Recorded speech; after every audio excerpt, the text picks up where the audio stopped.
Tell me more about how you deal with investors and investment property. Do you look for equity partners? Do you sell turnkeys to foreign investors? What do you do in that space? We do both of those things. We're actively seeking equity partners right now. We're also actively seeking international investors and buyers. One of the things, though, that provides really the core of our business, and this is something that I want to continue doing, but want to focus more on those two areas we just discussed.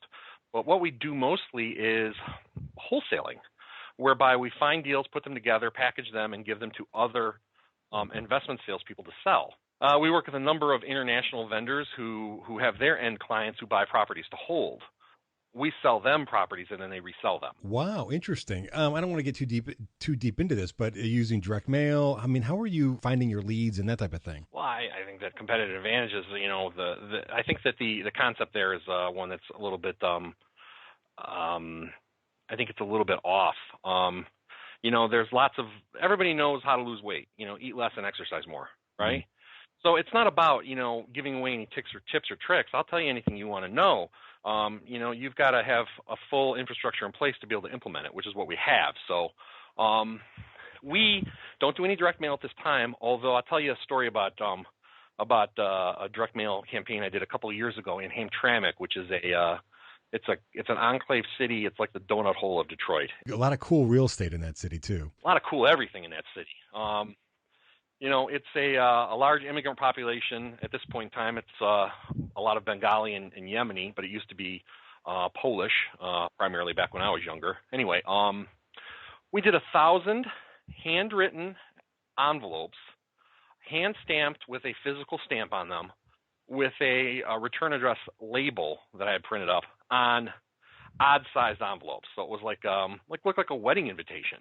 Inside the envelope was a letter basically saying, who I am and that I'm looking for properties to buy as an investor, and I'd like to talk to you about your real estate.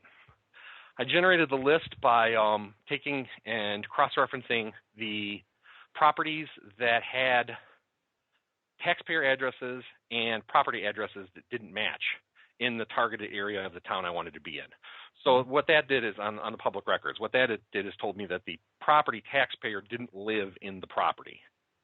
I got 21% response in the first month. That's incredible. On 1,000 letters. Wow. That's great. Yeah, it's amazing. Yeah. Well, then how come you didn't continue then? We didn't continue because we had enough business at that time, and then this was actually right before the crash. And I've been busy. We've been working here. Things are good. They've been good for the last couple of years, and they're just getting better. But we're about to start doing some direct mail campaigns again, and you know what? We're going to do handwritten wedding invitation envelopes. Well, if you got a process that works. Exactly. And we're going to A to B it with postcards because my partner and office manager, Candace Corley, suggested that she had good luck with just handwriting on a postcard the phone number and we're interested, basically a short little message.